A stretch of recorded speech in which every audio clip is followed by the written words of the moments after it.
1974년 후계자로 공식 지정된 이후 37년간 철권 통치를 해왔습니다. 사실은 김정일이 권력을 쥐기까지는 정말 고비가 많았습니다. 김정일은 아예 물망에 오른 인물이 아니었네요. 친모 김정숙이 사망을 합니다. 사망 원인이 무섭네. 은둔의 지도자, 최악의 독재자로 기억하고 있습니다. 김정일의 어떤 모습이 저런 수식어를 낳았는지 오늘은 인간 김정일에 대해서 알아보려고 합니다. 오늘 함께 해주실 마스터는요. 통일부 장관 특별 보좌역으로 북한의 실상을 알리고 계신 고영환 박사님입니다. 어서 오세요, 박사님. 어서 오십시오. 반가운데. 안녕하십니까. 고영환입니다.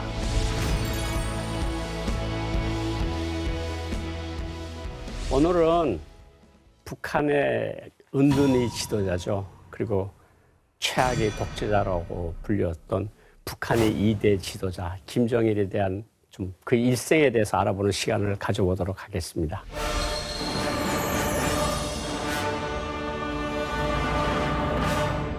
김정일이 공식 후계자로 결정된 이후부터 또 직접 보셨어요. 김일성은 지근거리에서 통역을 담당을 하셨고 그때 박사님께서 말씀하시기를 김일성은 그래도 좀 인간미가 느껴진다라는 말씀을 해주셨거든요. 저거 혹이.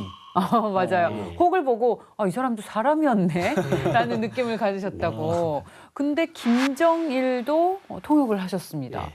실제로 본 인상은 어땠어요? 제가 처음으로 본 게 1988년 9월 9일 날 이른바 공화국 창건 40돌 기념 경축 불꽃놀이를 했는데 그 귀빈실에 김일성이 먼저 들어왔는데 김일성이는 간부들하고 인사하고 주로 우리 1호 행사 요원들하고도 악수하고 뭐 살 좀 붙었네, 전번에보다 살이 더 빠졌네, 뭐 이런 얘기를 하고 지나가는데 그 뒤를 따라온 김정일은 간부들하고도 인사 안 하고 점포에다 주머니에 손 넣고 대각선으로 걸어와서 딱 앉는 거 보고 정말 버릇없다. 버릇없네요. 그런데 더 충격적인 거는 이제 거기서 쉬고 주석단 광장에 올라가서 앉았는데 김정일 담배를 피우는 거예요. 근데 이게 아버지 앞에서 담배 피우는 건 안 좋잖아요. 근데 우리는 수령님 건강을 위해서 수령님이 계신 장소에서는 담배를 피우지 말아야 된다는 걸 교육을 받았는데 김정일이 담배를 피워서 내뿜는 연기가 김일성 코로 다 들어가는 거야. 나 뒤에서 딱 봤는데 이 사람은 역시 아버지하고도 조금 다르구나. 원래 사람이 이런 건가? 그때 많이 좀 충격을 받았던 기억이 있습니다. 철이 없구나. 네, 철도 없고 굉장히 거만한 모습이네요. 건방진 모습이었습니다. 근데 국내 북한 전문가들은 지도자로서의 김정일에 대해서 대부분 부정적으로 평가를 하고 있습니다. 이게 다 이런 이미지들이 모여서 만들어진 인상인 것 같은데 심지어 아버지 김일성과 비교해서 북한 주민들 사이에서도 불평하는 시각들이 꽤 있다는 게 특징입니다. 공공연한 사실이고요. 그럼에도 불구하고 1974년 후계자로 공식 지정된 이후 2011년 사망할 때까지 무려 37년간 철권 통치를 해왔습니다. 어떻게 해서 북한의 2대 지도자가 됐는지 궁금한데요, 박사님. 지금이야 뭐 김정일을 천출 장군, 하늘이 낸 장군이라고 북한 주민들을 세뇌를 많이 시켰으니까 그렇게 많이 믿고들 있지만 사실은 김정일이 권력을 쥐기까지는 정말 고비가 많았습니다. 그 북한이 자랑하는 게 자력갱생이잖아요. 내가 내 힘으로 후계자 자리를 따낸다. 이런 거를 몸소 보여준 그런 지도자라고 할 수 있습니다. 그러고 보니 그 김정일이 맏아들이긴 했지만 처음부터 막 눈에 띄거나 그런 아들은 아니었다고 들었거든요. 김일성이 러시아에서 김정일을 낳았고 그때는 또 형편이 그러니까 제대로 뭐 돌봐주지 못했던 것 같고 45년도에 소련군을 따라서 김일성이 들어오면서 얼마 안 있다가 이제 후처 김성애를 만납니다. 그래서 김성애가 난 아이들은 조금씩 많이 알려졌는데 뭐 김정일 자체 성격도 좀 소심하고 내성적이라 그런지 나타나지도 별로 않았고 처음부터 사실은 김일성이를 닮은 모습이 김정일한테는 거의 없었어요. 오히려 가무잡잡한 김정숙을 닮은 모습이 많이 있거든요. 이게 사진을 보시면 이제 저희 이제 김일성이 앉고 김정일이 서고 그 이쪽으로는 이제 누이 동생 김경희 비서. 그런데 아버지 모습이 거의 없잖아요. 네. 많이 안 닮았네요. 많이 알맞았죠. 그래서 외탁을 그 외탁이요. 했다고 그런 이야기를 했습니다. 아, 정말. 외탁 소문이 났어요. 네. 김정일하고 김경희는 첫 번째 부인 김정숙 사이에 태어난 자녀들이고 49년도 경부터라는 말도 있고 48년도 경이라는 말도 있는데 그때부터 김성애가 전쟁 시기에는 최고사령부 교환수를 했다 그래요. 그러니까 김일성이 서기를 하면서 김일성과 눈이 맞아서 결국은 그것 때문에 이제 어머니가 좀 스트레스 받다가 사망을 한 것으로 그렇게 알려져 있고 그러다 나니까 김정일 남매에 대해서는 사람들이 처음에는 잘 몰랐어요.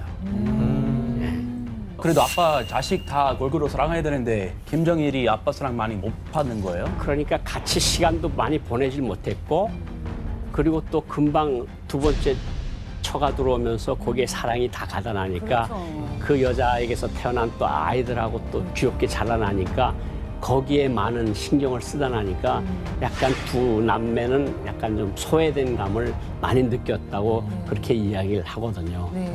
북한에 있을 때는 김평일 굉장히 유명했었다고 해요. 김평일. 김평일이 또 김일성도 되게 많이 닮고 해가지고 사람들 사이에서는 김정일보다는 김평일이 더 유명했었고 대부분은 다 뭐 김평일이 이제 후계자가 될 거다라고 생각까지 했었다고 하더라고요. 더 많이 닮아서? 사진을 보시면 알겠지만 김일성하고 가장 닮은 아들이 김평일. 두 번째 처 사이에 난 김평일 대사가 가장 많이 닮았고 그리고 그런 이야기가 있었어요. 김정일은 맏아들이니까 김정일은 당, 김평일은 호방한 성격이니까 군, 영일이는 약간 소심하니까 내각을 맡았으면 좋겠다.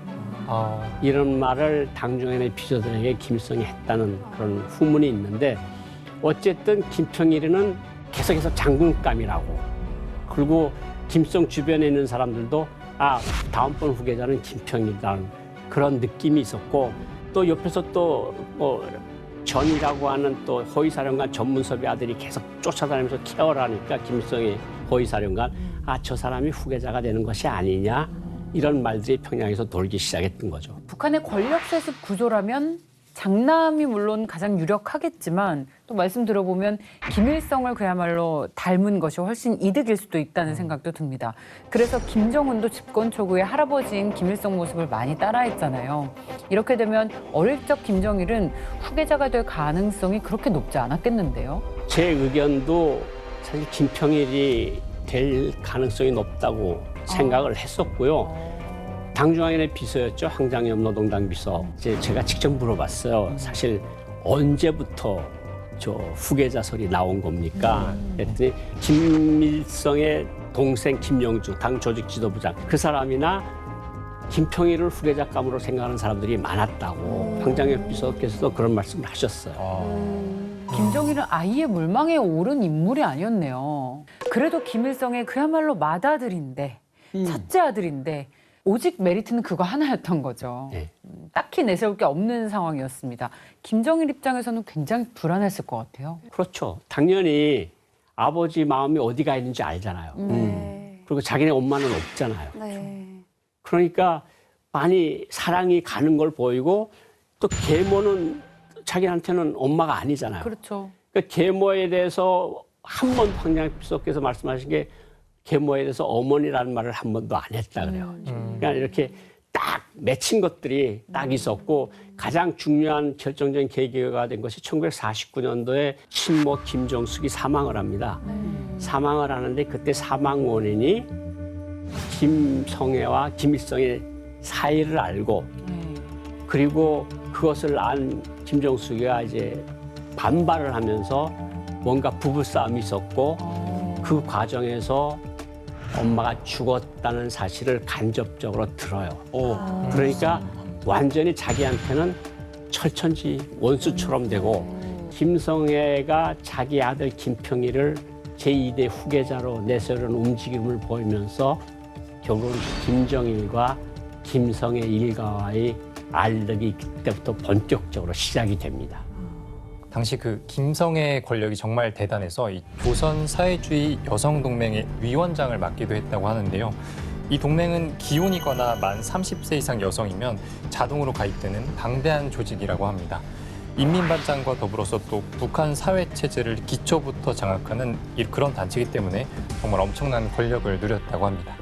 북한에서는 이제 여성동맹을 여맹이라고 부르거든요. 굉장히 유명한 조직이에요. 거기에 이제 김정숙의 사진이 다 올라와 있었는데 어떤 여성의 전형이죠. 여성상인 거죠. 북한에서 김정숙은. 근데 김정숙의 사진을 내리고 김성애의 사진이 올라갔었대요. 이것 때문에 김정일이 굉장히 격분했었다라고 하더라고요. 사실 김일성이 김성애가 하는 말을 내가 한 말처럼 받아들여라 하는 교시를 합니다. 우와. 그래서 노동신문 일면에 존경하는 김성애 여사께서 9.15 주타가서를 현지지도 하셨다. 그러니까 거의 김일성과 같은 수준으로 나와요. 네. 편을 어머님. 우와. 그리고 김성애의 남동생들이 둘이 있었어요. 근데 한 명이 평양시당 제2비서, 지금 조직비서라고 하는데 그때는 제2비서라고 그랬는데 제2비서하고 한 명은 또 해군사령부 정치위원하고 그러면서 이 김성애 처가가 각 곳에 뿌리를 내리기 시작을 합니다. 평양시당 조직비서라는 게 사실은 평양시당 책임비서도 더 높다고 할 수 있는 게 인사사업을 직접 책임지는 거는 조직비서가 하거든요. 그러니까 그 조직비서를 가장 수도의 조직비서를 처남이 하고 있으니까 이 점차 이제 김성애 일가가 차근차근 권력 주변을 기반을 쌓아 나가는 그런 과정이었는데 김정일이 보건대는 이게 정말 위험하다. 내가 받아들임에도 불구하고 내가 여기서 정신을 못 차리면 나는 그냥 영원히 빠져나갈 수밖에 없겠구나. 무조건 아버지 눈에 들어야 되겠구나. 이걸 아마 가슴속에 몇백 번이건 몇천 번이건 다짐을 했던 그런 김정일의 어린 시절이 아니었나 이렇게 볼 수 있습니다. 진짜 초조하겠다. 네. 저 여자 같아도. 김정일은 상대적으로 정치적 뒷배가 부족했습니다. 북한 권력에서 살아남기 위해서 뭐든 해야 했을 것 같아요. 외모도 성격도 이복 동생 김평일보다 모든 면에서 뒤처지니까 김일성의 눈에 들려면 그야말로 실력으로 평가받아야 되지 않겠습니까? 사실은 김정일이 약간 좀 다른 사람보다 빠르게 노동당원에 입당을 합니다. 군대 갔다 오지 않았음에도 불구하고. 그리고 1964년도에 졸업을 해서 처음에는 선전선동부 영화예술지도과장으로 가고 그다음에 조금 있다 이제 조직지도부로 가는데 여기에 이제 김정일이 생각해낸 것이 아버지 눈에 띄려면 아버지의 유일체제를 구축해야 된다. 이게 나의 일이다. 그래서 김일성파가 아니었던 박금철이라고 갑산파라고 하는 국내 공산주의 운동의 거두가 조선노동당 중앙위원회 조직 담당 부위원장을 합니다. 이 사람들이 약간 김일성을 대하는 태도가 약간 동급으로 대한다는 느낌들이 있는 거야. 안 되는데. 그러면 안 되는데. 그러면 안 돼. 그러니까 이 사람들을 잡아야 되겠다. 그래서 당중앙위원회 들어간 게 64년인데 65년, 66년부터 국내파에 대한 비리를 먹기 시작합니다. 김정일이가 선두에 서서. 야. 그래서 이런 사람들이 비리나 어쩐 발언에서 아주 엄중한 것들을 잡아가지고 그것을 김일성한테 보고를 합니다. 그러니까 김일성이가 1967년도에 정말 그 유명한 조선노동당 중앙위원회 제4기 15차 전원회의를 엽니다. 그때 김일성이 이 갑산파, 국내 공산주의파들을 공개적으로 비난을 합니다. 공개적으로 비난을 하면서 공산주의파가, 국내 공산주의파가 다 숙청이 됩니다. 요거를 성과적으로 마치고 끝났을까요? 성과적으로 끝났는데 마치질 않습니다. 이제는 빨치산파를 숙청을 해야 돼요. 또. 그래서 빨치산파를 숙청하는데 빨치산파에 대한 뭐 예를 들어서 가장 중요한 게 이제 김창봉이라고 하는 민족 보위상이 있었는데 이제 가장 큰 죄가 뭐냐면 김일성이한테 전화가 왔는데 김창봉 보위상이 나 지금 탁구 치니까 조금 이따 전화 받는다 그래. 지금 같으면 상상을 할 수 없는 거죠. 그게 김정일 귀에 들어갑니다. 그러니까 이것도 잡아야 되겠다. 야. 그래가지고 빨치산파에서 김일성과 같은 중대 있지 않았던 다른 빨치산파들을 몽땅 숙청하는 게 1969년 조선인민군당 제4기 4차 확대 전원회의.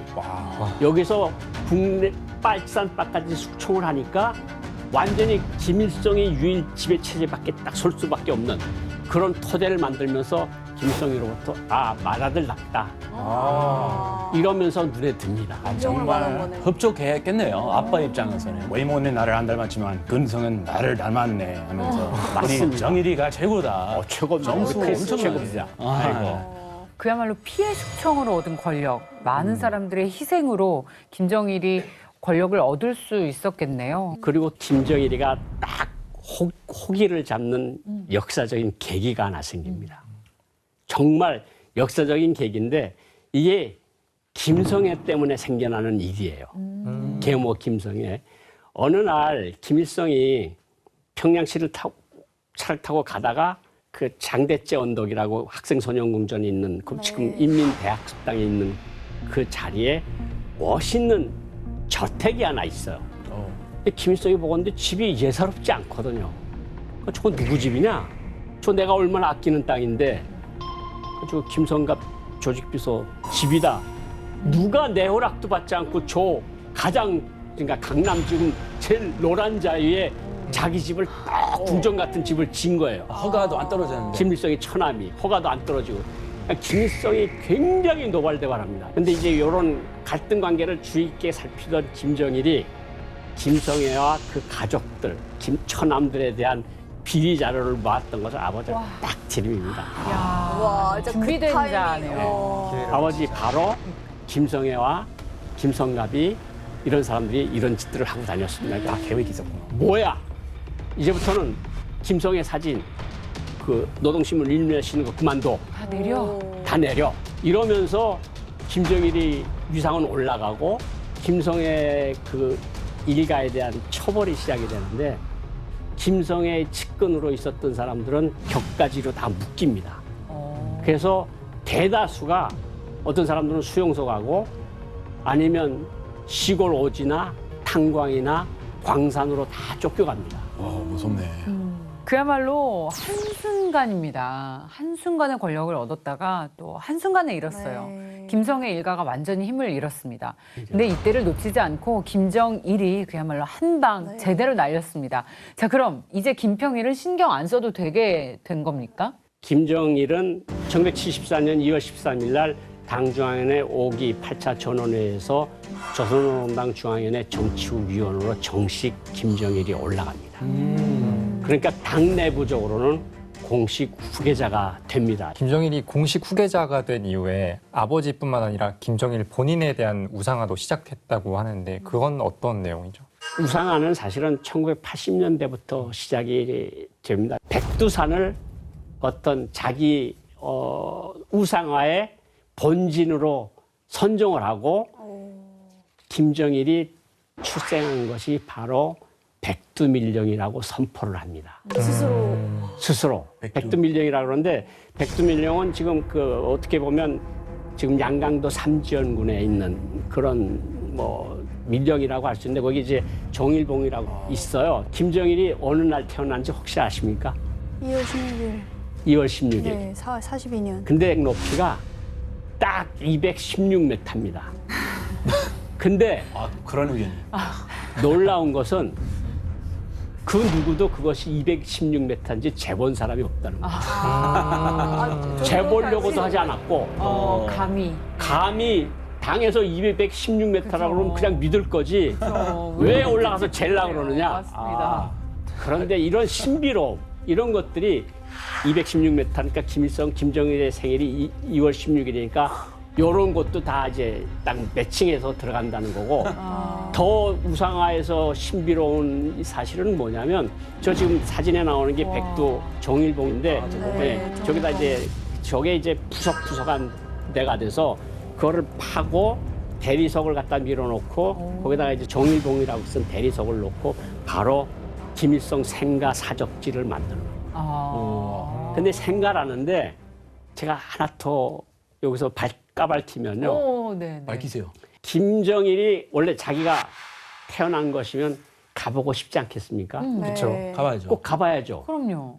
죽을 때까지 김정일이 백두산 밀령에 찾아간 적은 단 한 번도 없습니다. 한 번도. 그러니까 자기도 거기가 자기 집이 아니라는 것을 본인이 알고 자기가 가기에 가지는 너무 창피하다는 것을 알았던 거예요. 아이고. 뻘쭘했구나. 아, 그래도 백두산 주위에 태어난 거 맞아요? 아니면 아예 그냥 딴 데 병원에서 태어나신 거예요? 아주 딴 곳입니다. 어. 지금 러시아 그 모로실로브라고 하는 지역인데 그게 이제 우스리스크라는 지역 그 근방에 있어요. 거기에 뭐가 있었는가 하면 동북 항일 연군의 일부 부대들이 일제 토벌대가 너무 강고하게 밀어붙이니까 1940년도 후반기에 거의 다 소만 국경을 넘습니다. 소련 만주 국경을. 왜냐면 그 일본, 그건 소련 땅이니까 일본군이 못 따라오잖아요.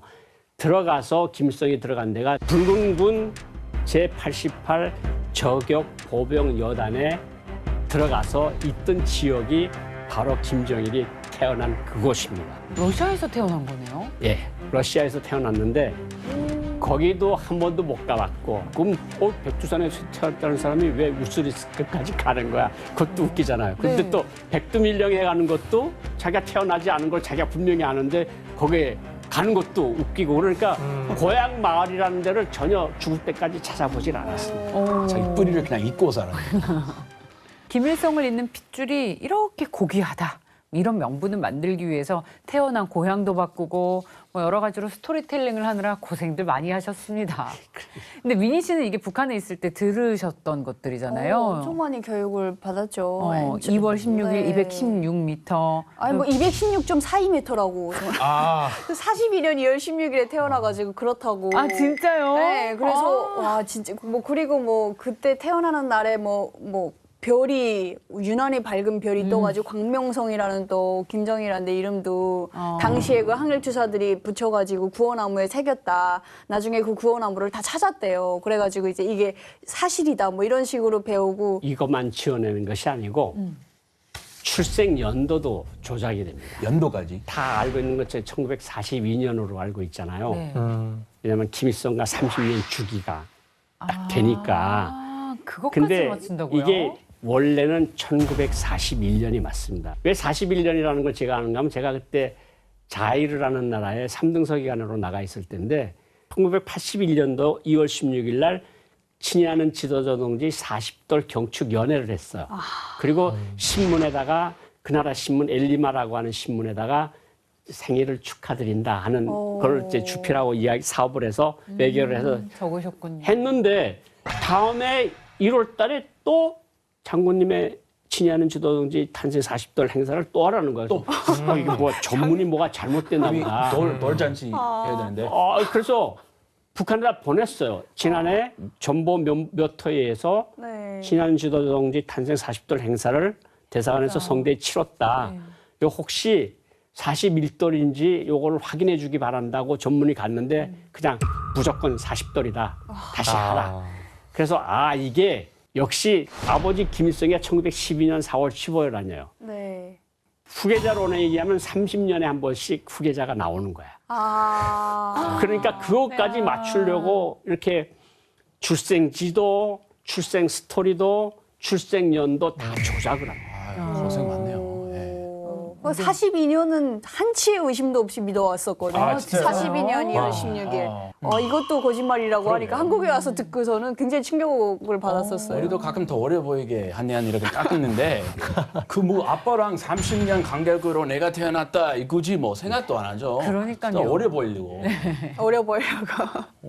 북한 내 김일성에 대한 충성도가 워낙 높다 보니까 아버지의 후광을 얻으려고 이런 무리수를 쓴 게 아닌가라는 생각이 들어요.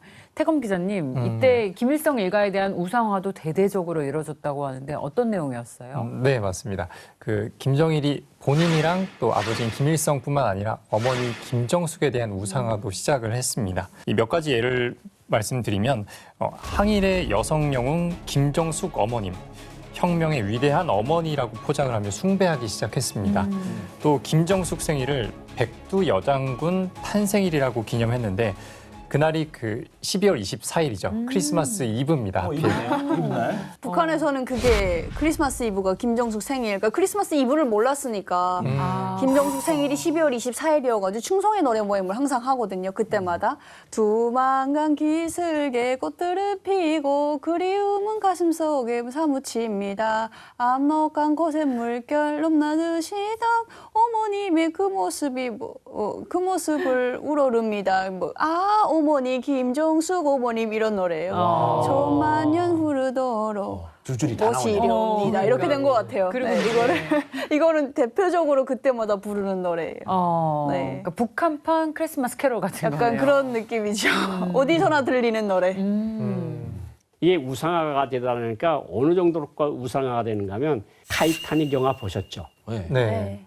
북한에서는 타이타닉 영화 제목의 서두가 어떻게 나오는가 하면 1912년 4월 15일 서양에서는 대형 유람선 타이타닉이 침몰하는 사건이 발생했다. 이와 반대로 동양에서는 1912년 4월 15일 위대한 김일성 장군이 탄생하면서 동양에 빛이 비쳤다. 네. 이거를 해서 그 영화를 그렇게 봐요. 그러니까 이걸 4월 15일을 서양이 몰락하고 네. 동방이 비약하는 그런 날로 갖다 맞춘 거예요. 그러니까 우상화가 이 정도까지 심하게 진행이 된다. 그쪽은 다운, 우리는 업. 네. 너무했네. 자, 이제 후계자로 김정일이 임명됐습니다. 경쟁자들도 하나둘씩 물러났고요. 그러면 이제 김정일은 권력만 쌓으면 되는 거겠죠? 뭐 권력만 싸우면 될 것 같은데도 또 사람 마음은 그렇지 않은가 봅니다. 아직도 김평일 그 세력들이 아직도 남아있거든요. 살아있어요. 살아있으니까 김정일로서는 이것을 힘을 빼야 되겠구나. 그런 생각을 하면서 만들어 놓은 것이 당중앙위원회 안에 10호실이라는 걸 만듭니다. 10호실. 이 10호실은 곁가지를 처리하는 과의 코드명입니다. 곁가지. 곁가지라는 건 무슨 의미인가 하면 혁명의 기본 가지는 김영직, 김일성, 김정일로 올라와야 되는데 김평일이랑 김성애랑 따로 나가잖아요. 그러면 나무가 번가지가 잘 자라려면 곁가지를 잘라줘야 되잖아요. 그래야지 번가지가 잘 올라가잖아요. 그래서 곁가지들을 관찰하고 처리하는 10호실이라는 아주 막대한 권한을 가진 부서를 만들어 놓기까지 합니다. 그럼 그 10호실이 실제로 그 격가지들을 관찰하고 숙청하기 위해서만 사용이 됐나요? 딱 그렇습니다. 격가지라는 게 어느 정도 유명한가 하면 그때 한창 때 지금에 조금 달라졌지만 평양에 하얀색 벤츠들이 나타납니다. 김일성하고 같이 사는 여성이 있으니까 대원을 해줘야 되잖아요. 그러니까 김성애에게 하얀색 벤츠를 줍니다. 김평일도 하얀색 벤츠, 김광진도 하얀색 벤츠. 이렇게 하얀색 벤츠들을 주면 감시하게 어느 정도 용이한가 하면 어떤 간부들이 하얀 벤츠가 나타나면 거기 있는 보위원이나 당 간부가 10호실에 보고해요.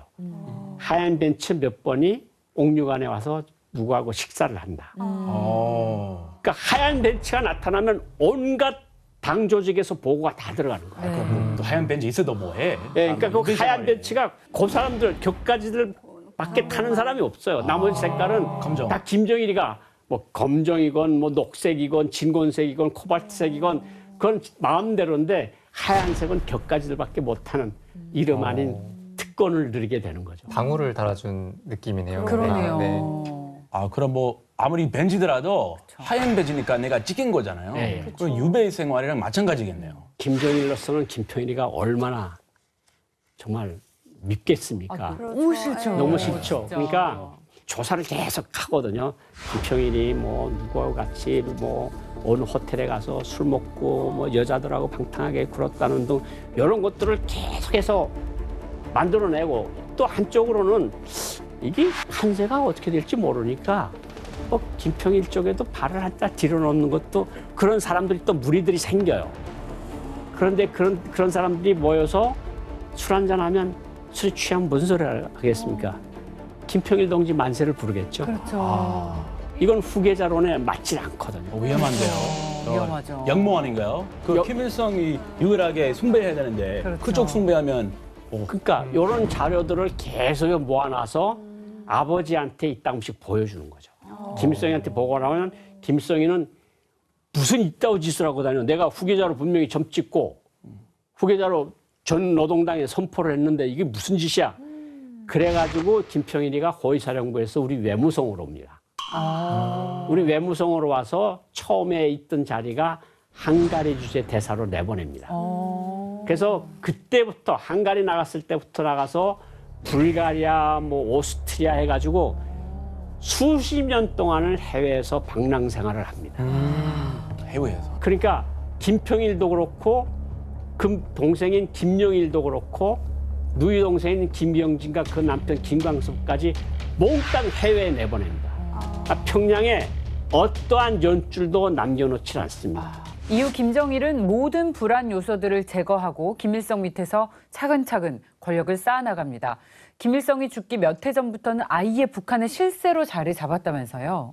80년도 10월에 당창건 기념일 날 정치국 상무위원, 비서국 비서, 이게 조직 담당 비서입니다. 2인자고 당중앙 군사위원회 되고 1991년도에는 조선인민군 최고사령관이 되고 그러니까 처음에 당 권력을 쥐고 보위부 권력을 쥐고 외교부 권력을 쥐고 마지막에 군권까지 쥐면서 1991년도는 명실상부한 북한의 1인자입니다. 김일성이는 약간 뒤로 물러서는. 그러니까 이 사람이 김일성 주석이 있으니까 자기가 부주석 하기는 이상하니까 국방위원회 위원장이라는 자리를 만듭니다. 따로. 그래서 군통수권까지 장악을 하면서 이제는 다시는 김평일과 김성애 이런 사람들이 다시는 근접 못하는 그런 위치에 올라섭니다. 김일성이 집권하는 중에 김정일이 대부분 실권을 넘겨받은 것 같은데 그럼 김일성이 김정일을 실제로 많이 좀 의존했었나요? 김정일이 아주 교묘한 게 수령님이 항해무장 투쟁을 하면서 풍찬노숙, 그러니까 바람을 반찬 삼아 그냥 맨 땅에서 잤다고 해서 풍찬노숙을 하며 고생하셨는데 수령님께 심려를 끼쳐드리지 말라. 이게 뭐냐면 김일성이한테 보고서를 보내지 말라는 거예요. 사실을 얘기하지 마. 그러니까 자기가 다 하겠다는 거예요. 그리고 너무 힘들게 이제까지 사셨으니까 어떤 정도까지 이르는가 하면 마지막에는 김일성이한테 제의서를 쓰는데 제의서라 그러거든요. 올리는 제의서라 그러는데 글자까지 녹색으로 타이핑을 합니다. 크게. 눈에 좋다고 녹색이. 이러면서 이게 허송을 다한다는 건데 결국은 김일성을 바보로 만드는 그런 일들을 김일성이 건강을 위한다는 만수무강을 위한다는 그거로 외피로 포장을 하는 거죠. 아직 아버지가 버젓이 살아있는데 김정일이 이른자 역할을 한 걸 근데 아무리 그래도 김일성이 몰랐을 것 같지 않아요. 그 황장엽 비서께서 말씀을 하신 데 의하면 김일성이가 마지막 시기에는 후회를 했다 그래요. 내가 아들한테 너무 많은 권력을 한꺼번에 줬구나. 그러니까 김정일의 어떤 김일성에게 심려를 끼쳐드리지 말라는 공화국이 다 잘 된다. 농사도 잘 되고 뭐 기계 공장들은 잘 돌아가고 이런 것들을 계속 보고를 올리면서 마지막 시기에는 김일성이 내부 사정을 전혀 모르는 그런 일까지 일어납니다. 1990년대에 들어와서 식량난이 생기고 여기에 자연재해가까지 끼면서 배급사정도 안 좋아지고 주민들이 굶주리는 그런 일이 생기는데 김일성이가 하루는 나서 한번 봐야 되겠다. 그래서 93년도, 2년도, 3년도경이라고 그러는데 어느 농촌집에 갑자기 들어가 봤나 봐요. 그래서 쌀떡을 열어봤는데 쌀떡이 다 비어 있는 거야. 나한테 농사가 잘 된다 그랬는데 이게 도대체 무슨 일이냐? 그러면서 그때 바로 후회를 하시는 말씀을 했다고 황장엽 비서가 이야기를 한 겁니다. 계속 그 그러니까 허위보고 만들었어. 이게 이제 나한테까지 계속해서 허위보고를 하고 나한테 거짓말을 했구나. 그래서 김일성이가 노발대발을 했다는데 이미 그때는 아버지가 아들한테 아부를 해야 될 정도로 권력이 아들한테 꽉 과 있었던 거죠. 정말 철저하게 이 김일성의 눈도 가리고 귀도 다 막아버린 그런 상황인 건데 그래도 아직까지는 최고 지도자가 김일성인 거잖아요. 네. 그럼 뭐 나라의 정말 중대한 사항들은 김일성이 결정을 하지 않았을까 싶은데 어땠나요?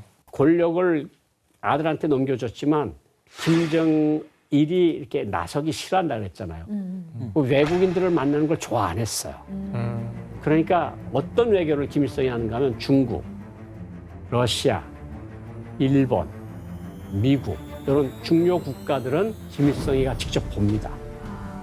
그래서 김일성이한테 이런 국가들과 같은 거는 김정일이 물론 승인을 받습니다. 이런 것을 이렇게 일이 진행이 되고 있는데 이런 사실을 위대한 수령님께도 보고 드리려고 합니다. 김정일이 하라면 하는 거고 보고하지 말라면 못 하는 거고. 그러니까 외교부가 한때 막 난처해가지고 이걸 김일성이한테도 보고를 해야 되나? 아니면 김정일한테만 보고를 해야 되나? 통해서 보고를 해야 되나? 이런 헷갈리는 시점이 있었거든요. 어느 한 시점에. 근데 뭐 마지막에는 확실하게 결국은 김일성이한테 가는 보고도 모두 김정일을 통해서만 간다. 이렇게 교통 정리가 됩니다. 든든한 아버지 김일성의 후광을 잇고 북한 내 권력을 완전히 휘어잡은 김정일. 김일성의 사망 이후 공식적으로 북한의 2대 최고 지도자로 등극합니다. 이후 그는 어떻게 북한을 이끌어 나갔을까요?